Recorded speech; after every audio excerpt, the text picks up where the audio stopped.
আসসালামু আলাইকুম। হঠাৎ ভারতের নরম সুর কোন বিষয়ে জানেন? ওসমান হাদির ঘটনায়।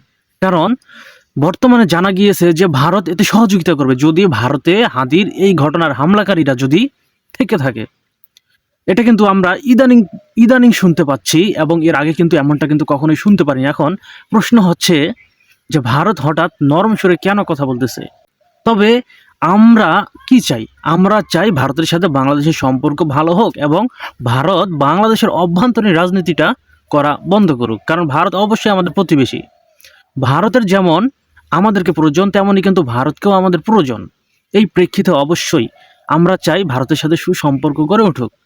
এখন প্রশ্ন হচ্ছে যে হাদির ঘটনায় হঠাৎ কেন ভারত নরম সুর গাইতেছে? এখন ভারত সরকার প্রতিশ্রুতি দিয়েছেন যে হাদির শুটারকে যদি ভারতে খুঁজে পাওয়া যায় তারা অবশ্যই বাংলাদেশকে সহায়তা করবেন, এমনটাই জানিয়েছেন বাংলাদেশের তথ্য ও সম্প্রচার উপদেষ্টা সৈয়দ রিজওয়ানা হাসান। বর্তমানে এমন একটি তথ্য কিন্তু দিয়েছেন আমাদের সম্প্রচার উপদেষ্টা এবং তথ্য উপদেষ্টা।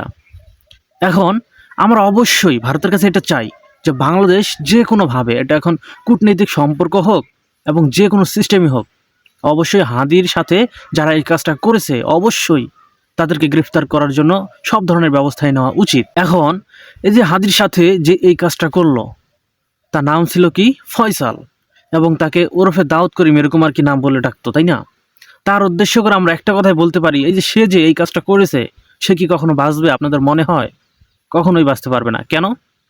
কারণ আমাদের রাষ্ট্র তো তাকে কখনোই ক্ষমা করবে না, বাংলাদেশ তো কখনোই ক্ষমা করবে না, তার তো শাস্তি নিশ্চিত করবেই।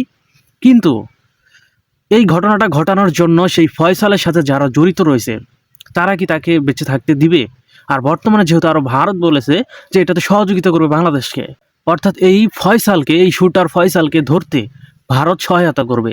এখন প্রশ্ন হচ্ছে তাহলে এই এই ঘটনাকারী কি কখনো বাঁচতে পারবে? কখনোই বাঁচতে পারবে না। যারা তার সাথে জড়িত রয়েছে তারাই উপরে পাঠিয়ে দিবে তাকে। কেন?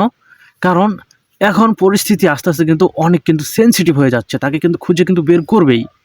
আর সেই সময় যদি সে যদি যে বলে সব কিছু যদি বলে দেয় যে হাদির এই ঘটনায় তার সাথে আরও কে কে জড়িত রয়েছে, তারাও কিন্তু বিপদে পড়ে যাবে।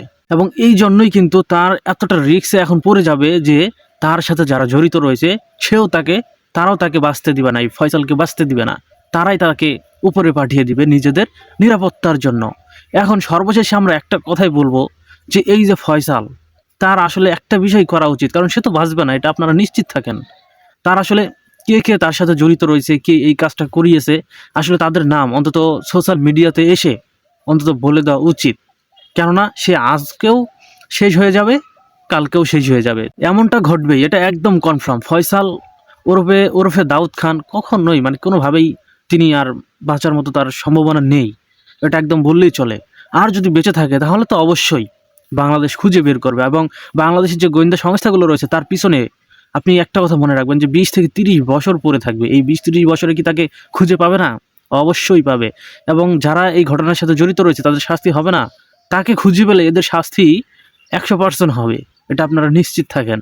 এখন যদি তাকে যদি একদম উপরে পাঠিয়ে দিতে পারে তাহলে হয়তো অনেকেই বেঁচে যেতে পারে, তা না হলে যারা এর সাথে জড়িত রয়েছে কেউ বাঁচতে পারবে না। ভিডিওটি যদি ভালো লেগে থাকে অবশ্যই শেয়ার করে দিতে পারেন, এবং প্রতিনিয়ত গুরুত্বপূর্ণ আপডেটগুলো পেতে আমার এই চ্যানেলটি সাবস্ক্রাইব করে পাশেই থাকবেন।